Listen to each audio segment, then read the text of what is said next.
Hello प्यारे बच्चों, तो चलिए शुरू करते हैं। एक बहुत ही इंपॉर्टेंट टॉपिक आपकी क्लास 11th का, और इसका यूज़ पूरी क्लास 11th में भी होगा और 12th में भी होगा, जिसका नाम है क्रॉस प्रोडक्ट, और इसी का दूसरा नाम होता है वेक्टर प्रोडक्ट। तो चलिए इसे ध्यान से समझते हैं। तो देखिए प्यारे बच्चों, वेक्टर प्रोडक्ट क्या होता है बेसिकली, जब हमारे पास दो वेक्टर्स होते हैं और जब हम उनका क्रॉस प्रोडक्ट करते हैं तो जो हमें आउटपुट मिलता है वो भी एक वेक्टर होता है, इसलिए इसे कहा जाता है वेक्टर प्रोडक्ट। देखो, एक वेक्टर ए है और एक वेक्टर बी है, तो अगर इनका मैं क्रॉस प्रोडक्ट करता हूं तो जो मेरे को सी वेक्टर मिलेगा रिजल्टेंट, वो खुद भी क्या होगा, एक वेक्टर होगा। जबकि स्केलर में क्या होता था, दो वेक्टर्स का डॉट प्रोडक्ट क्या होता था, स्केलर, इसलिए उसे स्केलर प्रोडक्ट कहते थे। अब बेसिकली देखो ये क्या होता है, जो सी वेक्टर आता है इसे ध्यान से समझना, ये सी वेक्टर क्या होता है, कैसे होता है। देखो, A cross B is equal to magnitude of A magnitude of B sine theta N cap. मतलब A cross B magnitude of A times magnitude of B sine theta, मतलब थीटा क्या है, दोनों वेक्टर्स के बीच का एंगल, और यहाँ पे एन कैप क्या है, it is a unit vector, it is a vector along the direction of A cross B. देखते हैं इसे, मान लीजिए देखो ये ए वेक्टर है और ये बी वेक्टर है, ठीक है, दिस इज ओ और दिस इज थीटा। तो ए क्रॉस बी जो होगा वो ए का मैग्नीट्यूड इंटू बी का मैग्नीट्यूड साइन थीटा होगा, और जो आएगा वो खुद भी एक वेक्टर होगा। और कमाल की बात क्या है, वेक्टर प्रोडक्ट का जो रिजल्टेंट वेक्टर होता है वो ए से भी परपेंडिकुलर होगा और बी से भी परपेंडिकुलर होगा, ध्यान से। यानी कि जो सी वेक्टर दिख रहा है ना output, it is perpendicular to both, very good, vector A and vector B, और इसकी डायरेक्शन दी जाती है। देख यहाँ पे तो मैग्नीट्यूड है, एन कैप भी बता देता हूँ क्या, unit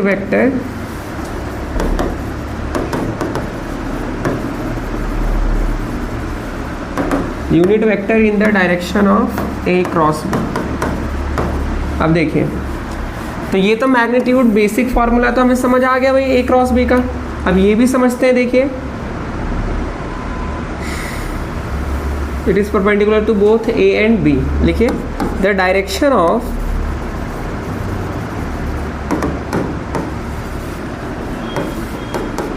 A cross B is given bye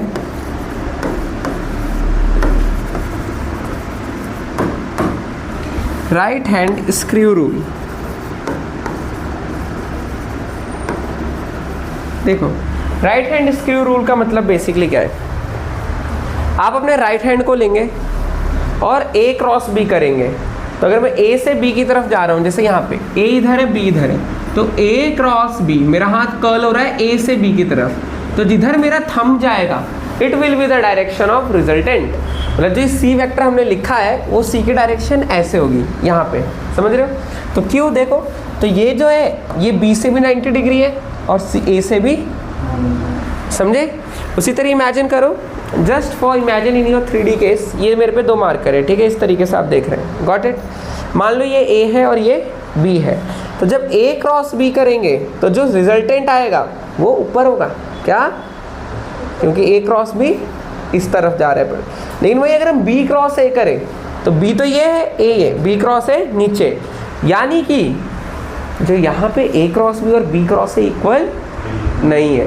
जैसे डॉट प्रोडक्ट में तो कम्यूटेटिव होता था, A dot B is equal to B dot A, but in vector product A cross B is not equal to B cross A. A cross B और B cross A का magnitude तो same होगा but direction opposite हो जाएगी। जैसे ए cross B, अभी आपने देखा, अगर मैं इसे ए कह रहा हूँ, I am calling this A and calling this B, तो A cross B is up in the upward direction, B cross A is in the downward direction. Clear है मान्या? इधर शिवम, साहिल, एस एस, ठीक है।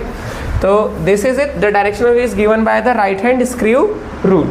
अब इसे ऐसे भी समझ सकते हैं, जैसे देखो ये ढक्कन है मेरे पे, ठीक है, तो देखो जब मैं इसे इधर घुमाता हूँ, इधर जैसे देखो ये है ना, मैं ऐसे घुमा रहा हूँ, तो ऐसे घुमाने पे जाके इधर रहा है, देखो नीचे, तो ऐसे घुमाने पे नीचे और ऐसे घुमाने पे ऊपर। तो देखो इधर, तो जो ढक्कन होते हैं ये भी इसी प्रिंसिपल पे बने होते हैं। समझ रहे हो? तो अगर आपको कई बार हम नट खोलते हैं तो कंफ्यूज हो जाते हैं, इधर घुमाऊँ या इधर घुमाऊँ, क्योंकि वो खुलता ही नहीं इधर घुमाने पे, और फिर हमें लगता है मैं टाइट कर रहा हूँ या कैसा कंफ्यूजन हुआ कभी या नहीं होता कभी कि मैं घुमा दे रहा हूँ लेकिन ये खुल रहा है या टाइट हो रहा है? तो याद रखना, सेट कर लो ऐसे, ऐसे करना। अगर आप इधर घुमा रहे हो तो ऊपर जाएगा, ऐसे घुमा रहे हो तो नीचे। आप ऊपर ले जाने के लिए अगर हमें किसी चीज़ को खोलना है तो ऐसे घुमाना पड़ रहा है, एंटी क्लॉकवाइज। तो एंटी क्लॉकवाइज घुमाएंगे तो अपवर्ड, क्लॉकवाइज घुमाएंगे घड़ी की दिशा में तो, समझे, डायरेक्शन का बहुत ध्यान देना होता है। तो ये लिख लो जल्दी से।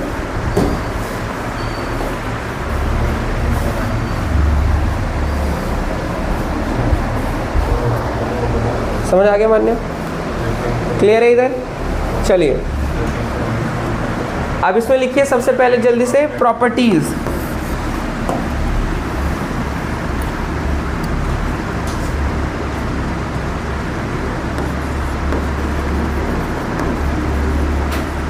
Properties of vector product.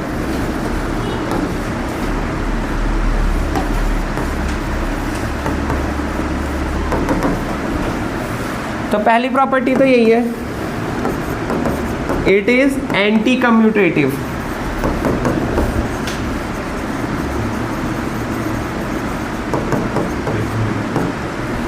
Anti commutative मतलब शॉर्ट में बोले तो A cross B not is equal to B cross है, but A cross B is equal to negative of B cross ए।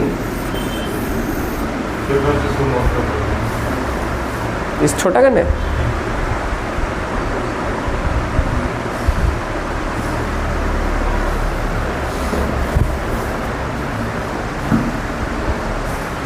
ये सारी प्रॉपर्टीज आपके एग्जाम्स में पूछी जा सकती हैं and you have to answer all of this.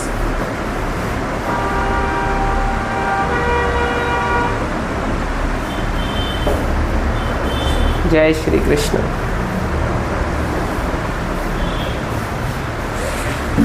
चलो नाउ मूविंग ऑन प्यारे बच्चों, सेकंड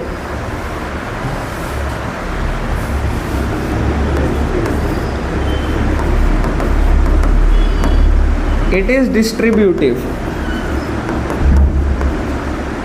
है क्या? देखो आ जाओ रौनक।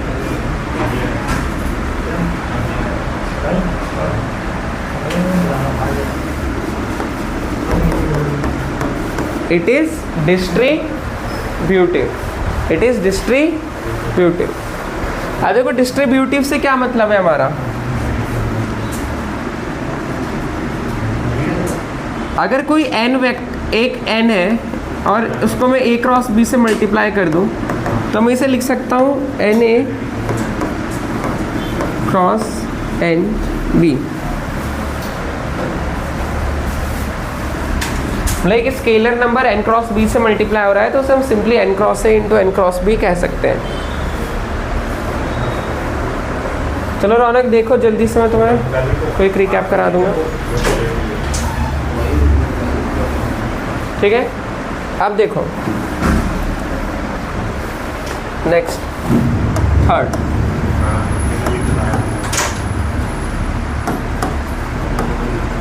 Vector product of parallel vectors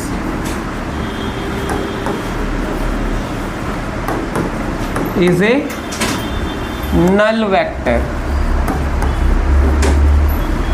मतलब दो वेक्टर, मान लो ये A है और ये B है, they are along the same direction, समझे? Collinear vectors. तो पैरेलल वेक्टर्स का कई जगह ब्रैकेट में दूसरा में ये भी लिखा हो सकता है, कोलिनियर वेक्टर।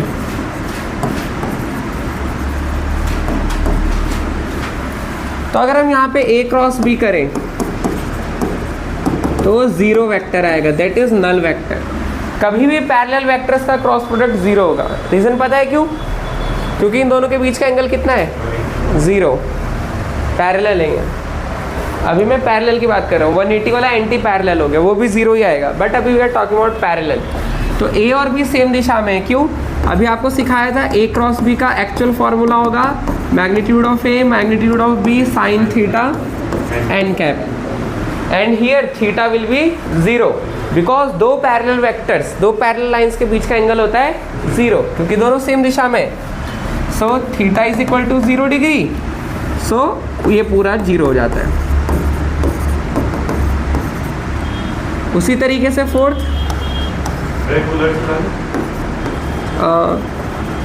गर्मी हो रही है,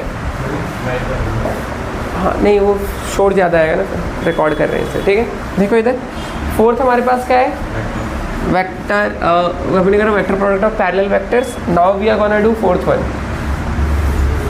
vector product of anti parallel vectors. ज़्यादा गर्मी लग रही है तो खोल लो, कोई बात नहीं, खोल लो। वेक्टर प्रोडक्ट ऑफ, पानी वाला मत खोलना वरना ह्यूमिडिटी ज़्यादा हो जाएगी, उसको बस वो रहने देना घूमने वाले।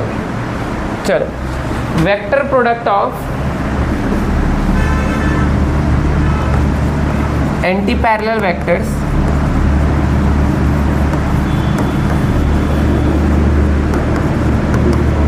Is again 0। एंटी पैरेलल का बेसिक मतलब क्या है कि एक वेक्टर उधर है तो दूसरा वेक्टर उसके अपोजिट डायरेक्शन में। इस केस में थीटा हो जाएगा 180 डिग्री। तो रौनक एक वेक्टर उस दिशा में 180 और साइन 180 भी 0 होता है। सो यहाँ पे भी हमें A क्रॉस B 0 मिल जाएगा। क्या आज इक्वल ना हो, और एंटी पैरेलल और अनलाइक सेम नहीं है, अलग है। एंटी पैरेलल का मतलब बस उल्टे है, डायरेक्शन उल्टी है बस, और कुछ नहीं। अनलाइक में ये भी हो सकता है कि वो एंटी पैरेलल ना हो, सेम भी हो बट उनका मैग्नीट्यूड अलग हो, ठीक है, छोटा छोटा फर्क है। चलो हो गया, क्लियर है बात। चलिए अब देखो फिफ्थ, वेक्टर प्रोडक्ट ऑफ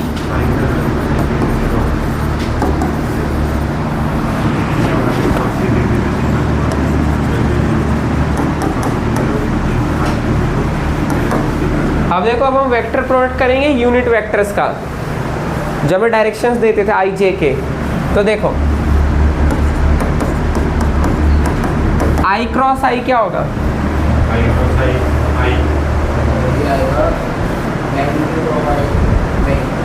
बोलो क्या आएगा, आई क्रॉस आई क्या आएगा, अभी बताया मैंने। चलो आपके दिमाग से चलते हैं, magnitude of I sine theta क्या होगा यहाँ पे, 0 नहीं होगा। आई क्रॉस आई ना, तो आई मतलब एक्स एक्सेस, तो दोनों ही, तो बीच का एंगल कितना हो गया, तो ये पूरा कितना होना चाहिए, अभी वही तो सिखाया है पैरेलल वेक्टर्स का क्रॉस प्रोडक्ट। तो आई क्रॉस आई क्या होगा, क्योंकि दोनों सेम डायरेक्शन में। उसी तरीके से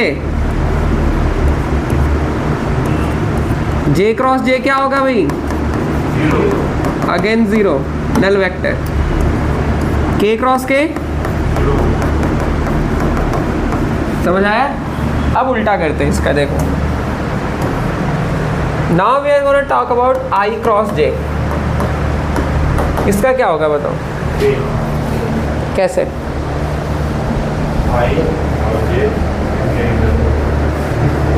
रीजन क्या है के होने का, अभी बताया डायरेक्शन।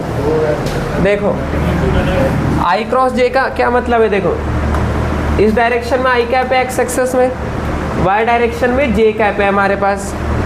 आई क्रॉस जे क्रॉस प्रोडक्ट करेंगे तो जो रिजल्टेंट आएगा वो तो इस डायरेक्शन में होगा ना, बाहर। तो ये एक्स वाई और ये क्या है जेड एक्सेस, तो जेड को किस से रिप्रेजेंट करते हैं, और वो भी प्लस के में जा रहा है इस तरफ आउटसाइड, ठीक है।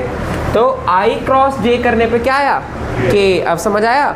और आई और जे का मैग्नीट्यूड तो 1 है, समझे, तो 1 ही रहना है। और थीटा 90 डिग्री लेंगे क्योंकि आई और जे के बीच का एंगल, लेकिन जो इनका वेक्टर आ रहा है वो इसकी डायरेक्शन में नहीं, वो इनसे भी परपेंडिकुलर है।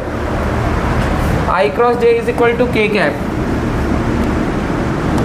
जे क्रॉस के क्या होगा, देख लो जे इधर है, के इधर है, जे ऊपर है, के इधर है, जे क्रॉस के आई इस तरफ जा रहा है ना।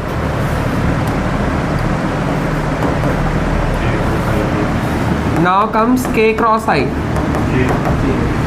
के तो बाहर है, के और आई उधर है, के क्रॉस आई क्या आ गया, समझे? इसी का उल्टा अगर हो जाए तो क्या होगा?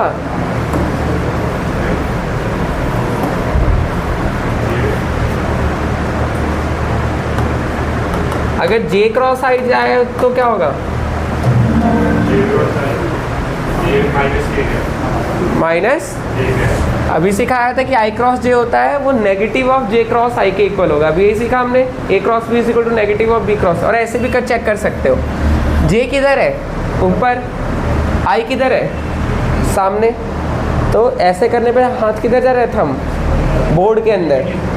तो अगर इधर प्लस जेड है तो इधर माइनस जेड, तो इट विल बी और माइनस के कैप। उसी तरीके से के क्रॉस जे, बोलो।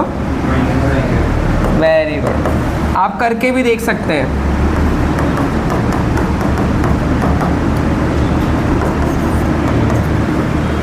समझे? नोट डाउन कर लो।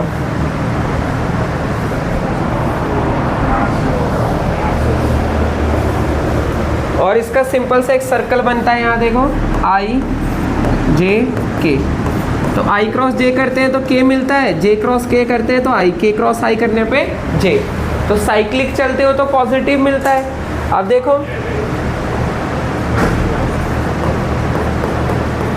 अगर वहीं देखो ऐसे चलने पे आई क्रॉस जे के मिलता है, उल्टा चलोगे तो के क्रॉस जे क्या मिलेगा? माइनस आई। तो देखो, अगर मैं के क्रॉस जे चला क्या, तो मुझे क्या मिलेगा? माइनस आई। दिख रहा है आई? तो इसे एक ही को याद रखो, ज़्यादा बेटर रहता है कि इसी को साइक्लिक चलेंगे तो पॉजिटिव, एंटी साइक्लिक चलेंगे तो नेगेटिव। समझे? क्लॉकवाइज एंटी क्लॉकवाइज कह लो। क्लॉकवाइज चलने पे आई क्रॉस जे के क्रॉस आई जे क्रॉस के आई क्रॉस जे के, आई क्रॉस के माइनस जे क्रॉस आई माइनस के। समझ गए? तो इस तरीके से काम आएगा। Note it down carefully. हो गया मान्य? चलिए अब करते हैं दो वेक्टर्स का क्रॉस प्रोडक्ट। चलो पहले एक चीज़ लिखते हैं, unit vector which is perpendicular to both A and B कैसे निकालेंगे। मान लो हमारे पास दो वेक्टर है, ए क्वेश्चन देता है ऐसा आएगा, एक वेक्टर ए है और एक वेक्टर बी है। अब क्वेश्चन दे देगा find a unit vector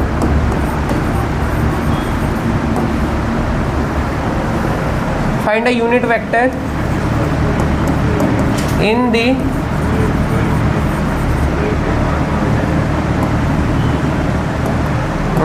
find a unit vector perpendicular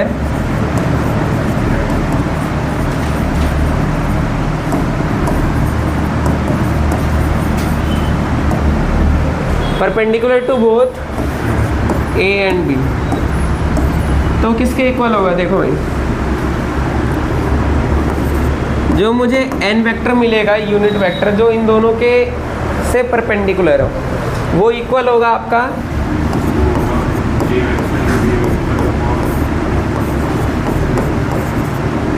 A cross B। हाँ, वहाँ पे आ जाएगा जब डॉट प्रोडक्ट। अब देखो शॉर्ट में क्या मतलब है इसका। देखो अभी मैंने आपको बताया था कि एक वेक्टर दो चीज़ों से मिलकर बना होता है, मैग्नीट्यूड एंड डायरेक्शन। तो यहाँ पे ए कैप लिख देते हैं। तो यहाँ से बताया था कि ए कैप वहाँ पे उल्टा होगा। अभी ए कैप किसके इक्वल है आपका? ए वेक्टर अपॉन मैग्नीट्यूड ऑफ ए। तो यहाँ पे जो पहली में आपको यहाँ पे ए क्रॉस बी वो रिवर्स हो जाएगा। मैं आपको पहले ही बता चुका हूँ कि जब हम किसी चीज़ का क्रॉस प्रोडक्ट करते हैं तो रिजल्टेंट क्या होता है? उन दोनों से परपेंडिकुलर होता है। और उसका मैग्नीट्यूड कितना रखना है? 1। तो A क्रॉस B, और मैग्नीट्यूड 1 रखने के लिए क्या है? डिवाइड कर दो जो भी नंबर है, लिख लो इसे। अभी हम इस पर सवाल करेंगे। जल्दी से। तो ये यूनिट वेक्टर है।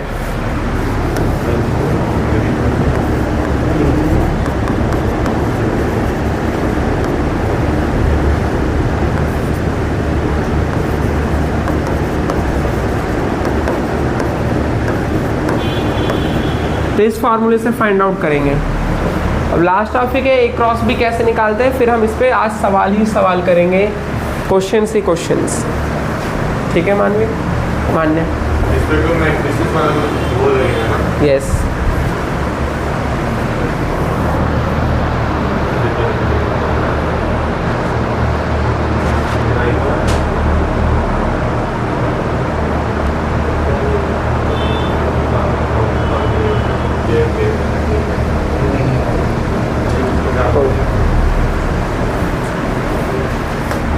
अब देखो, मान लो एक ए वेक्टर है, कार्टेशियन फॉर्म में दे रखा है 5 i cap plus 10 j cap plus 2 k cap.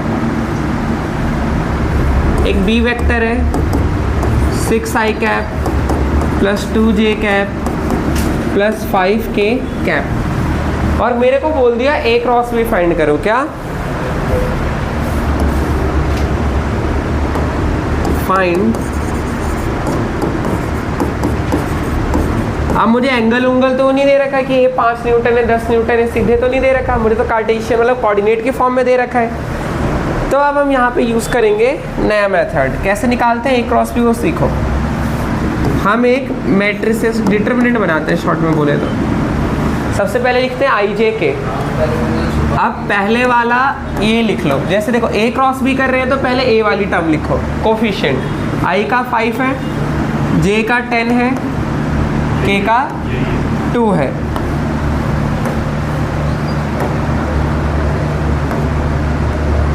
अब देखो बी का नीचे क्या है, आई के लिए 6 है, फिर 2 है, फिर 5 है। दिख रहा है? अब क्या करना है, बस डब्बे में डाल दो। अब ध्यान से सुनना, पहले इतना समझ आ गया, ए क्रॉस बी करना हो, जिसका पहले होता है उसे ऊपर, जिसका वो नीचे। अब देखो क्या करो, अब हम लिख सकते हैं ए क्रॉस बी जो आएगा वो इसके इक्वल होगा। ध्यान से देख लो, आई कैप लिखा,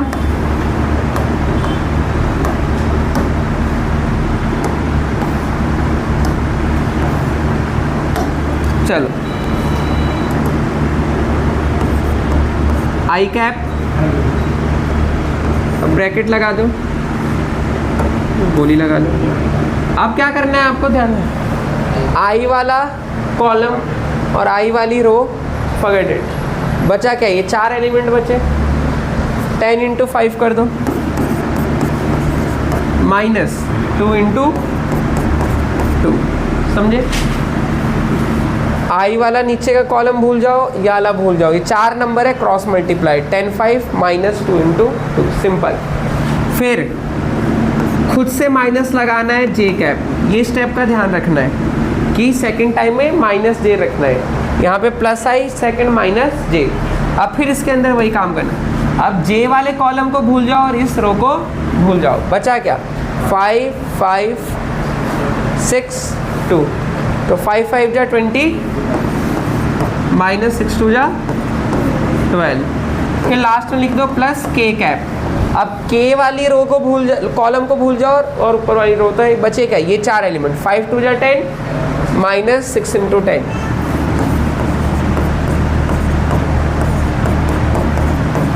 समझे? बस यही है कहानी। अब ये देखो सॉल्व करके क्या आएगा हमारे पास,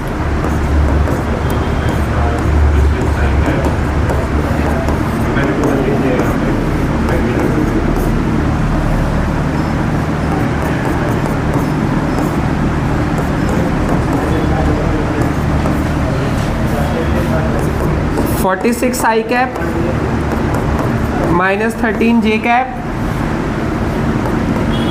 -50 k कैप। तो ये जो वेक्टर आया है it is equal to A cross B.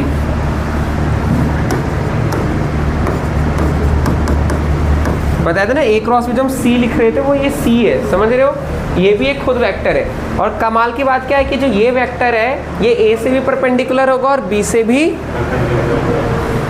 Check भी कर सकते हैं, पता है कैसे, ए डॉट बी करके देखो, अगर ए डॉट बी 0 है इसका मतलब वो दोनों एक दूसरे के परपेंडिकुलर है। परसों की क्लास में बताया था ए डॉट बी क्या होता है, ए बी कॉस थीटा, तो अगर वो दोनों परपेंडिकुलर है तो उनका डॉट प्रोडक्ट कितना आना चाहिए, और हम तो कह रहे हैं कि ये परपेंडिकुलर है क्योंकि हमने क्रॉस प्रोडक्ट निकाला है, तो करके देखेंगे वेरीफाई। पहले से नोट डाउन कर लो, 5 × 46,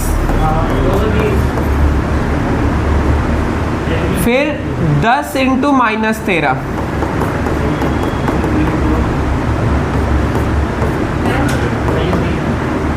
दो इंटू -50। सब भूल गए क्या डॉट प्रोडक्ट क्या होता है? बस आई को आई वाले से जे को जी, और आई जे के नहीं रहता है, डॉट प्रोडक्ट है। अब ऐसे भूलोगे तो कैसे काम चलेगा? 5 6 जा 25 का 2 पर 5 4 जा 225। हाँ एक सेकेंड, हाँ हाँ माइनस का 130, तो दिख रहा है साफ साफ कितना आ गया? क्यों आ रहा है 0? 0 क्यों आ रहा है? क्योंकि ये दोनों परपेंडिकुलर है।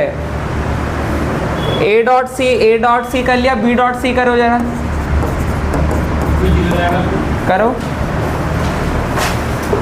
इससे हमें पीछे की गहराई का पता चलता है। देखो physics and maths is very beautiful, अगर आप इसकी ब्यूटी को समझ पाते हो तो ये सबसे हंसी चीज़ें हैं दुनिया में, अगर आप प्यार करते हो और इनके पीछे का रीज़न समझते हो।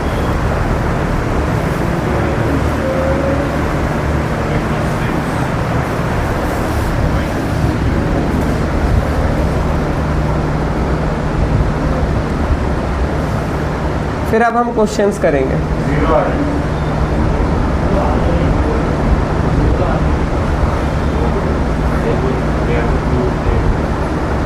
इससे बहुत चीज़ें सीखने को मिल गई।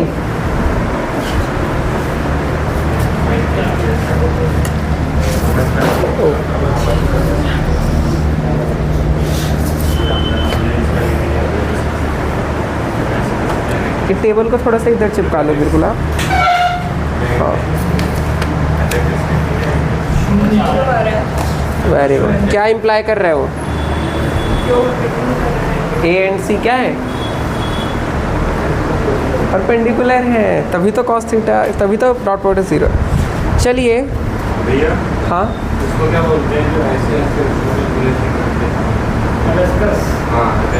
अबैकस।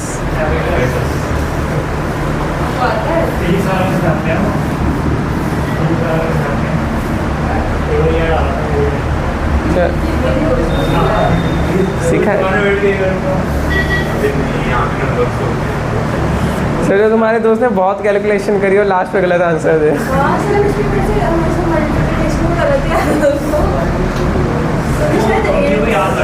देखो जब कोई काम करो ना तो देखो लोग क्या सीखते हैं कि काम चला वो काम आ गया। दूसरी चीज़ देखो, अगर लाइफ में सक्सेसफुल बनना है तो आपको ऐसे काम सीखना पड़ेगा कि गलती ही ना हो। नॉर्मली हम क्या होते हैं, सही आंसर आ जाते हैं और हम रुक जाते हैं, लेकिन हमें इसके लिए प्रैक्टिस नहीं करनी है कि सही आंसर है, हमें इसलिए प्रैक्टिस करनी है कि गलती कभी हो ही ना। ये बहुत अच्छी थॉट है ये। Practice so that you don't get it right, practice so that you never get it wrong. और मास्टर वही होते हैं किसी फील्ड के कि उनसे गलती नहीं होती।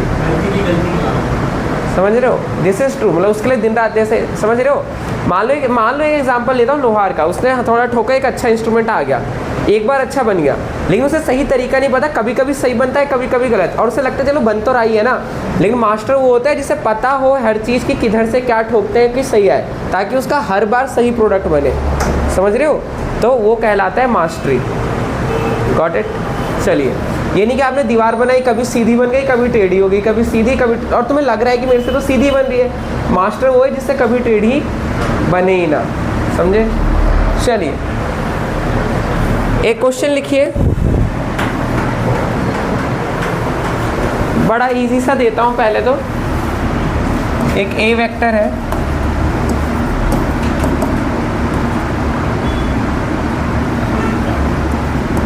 20i cap plus 5aj cap minus 3k cap, B vector है minus 10i cap plus 6j cap minus 5k cap. इनका मुझे जल्दी से a डॉट b निकाल दो एंड a क्रॉस b, ये दोनों चीज़ें निकालो। a क्रॉस इजी, अच्छा वैसे ठीक है, हाँ यू कैन। आपको पता है एरिया भी एक वेक्टर क्वांटिटी है, क्या? ये लिख लो बस, area is a vector quantity.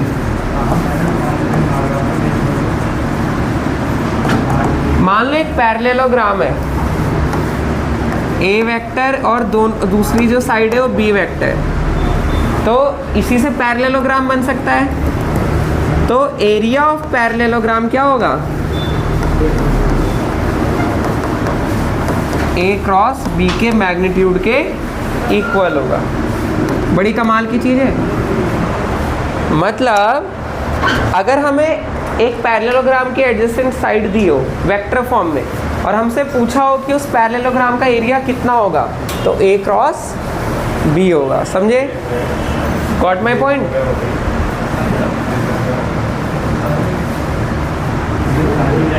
वहीं पर अगर कोई ट्राइंगल है जहाँ पे दो साइड्स ए है और बी, तीसरी साइड कुछ भी हो, इसका एरिया ऑफ ट्राइंगल कितना होगा? हाफ ए क्रॉस बी। ए क्रॉस बी, वेलकम, ए क्रॉस बी का हाफ। तो इसे मैं लिख सकता हूँ ए बी साइन थीटा, इसको लिख सकता हूँ half A B sine theta. तो ये आता है क्वेश्चन में। अब इस पे भी हम क्वेश्चंस करेंगे हम। इसी के साथ मान्य आपका ये कंप्लीट होता है, बिल्कुल बताएंगे। अगर आपको पैरेललोग्राम की दो साइड्स दे रखी है एडजेसेंट साइड्स, तो एरिया निकालने के लिए बस ए क्रॉस बी कर दो, आंसर आ जाएगा। अगर वहीं ट्राइंगल है तो जो ट्राइंगल का एरिया होता है वो ए क्रॉस बी का हाफ होता है, हाफ ए क्रॉस बी।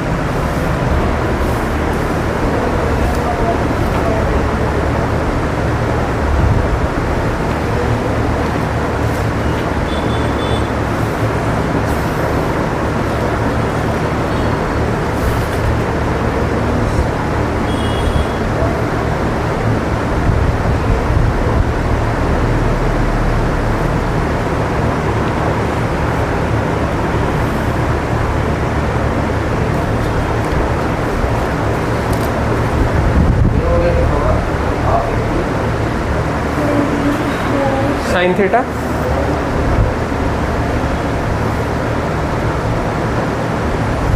चलो क्वेश्चन देता हूँ, लिखिए।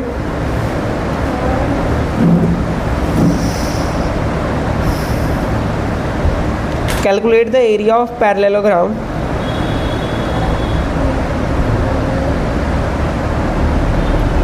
calculate the area of the parallelogram when adjacent sides are given by the vectors. Find the area of the parallelogram.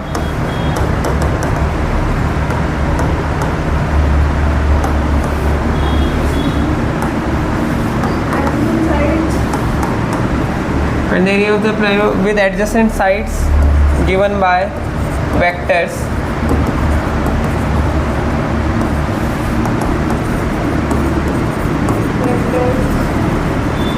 एक है आपके पास, लिखिए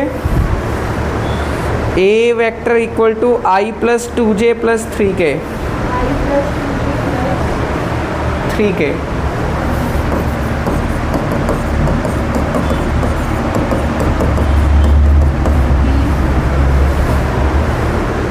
to I minus 3j plus 3k।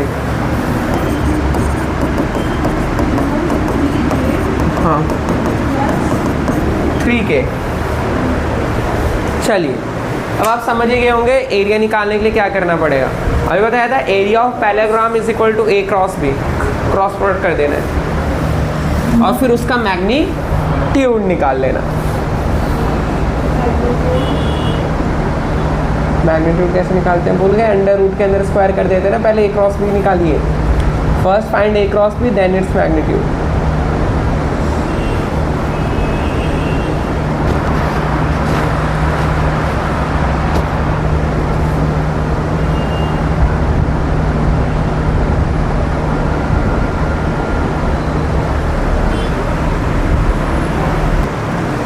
चलिए प्यारे बच्चों, तो इसको कंप्लीट करते हैं जो हमने शुरू करा है, क्योंकि जिसका शुरुआत की जाती है उसका अंत भी किया जाता है। बड़ा वियर्ड सा लगता है, देखते हैं ऐसा बोलना यूट्यूब पे अच्छी लगती है अजीब सी चीज़ें। आजकल के सारे टीचर शायर नहीं बने हैं। हाँ, शायरी सीखी ही नहीं, मोटिवेशन मिल सकती है। चलो करते हैं आगे। एक क्रॉस भी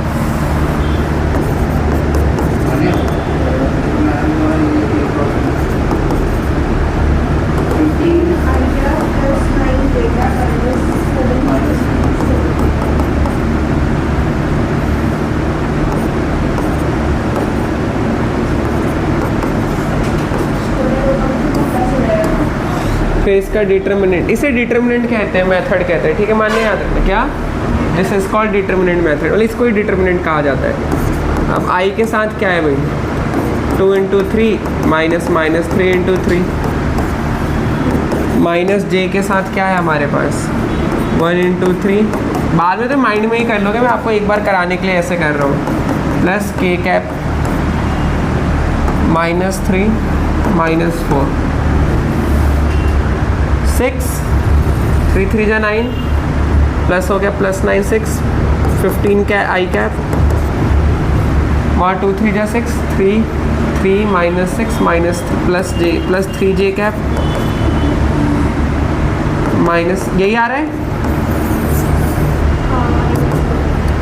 यही है ना 3 जे कैप। तो बस एरिया, ये तो एरिया वेक्टर आ गई, ये क्या आ गया बोलो, ये एरिया वेक्टर है, क्या है, एरिया वेक्टर, उसका जो मैग्नीट्यूड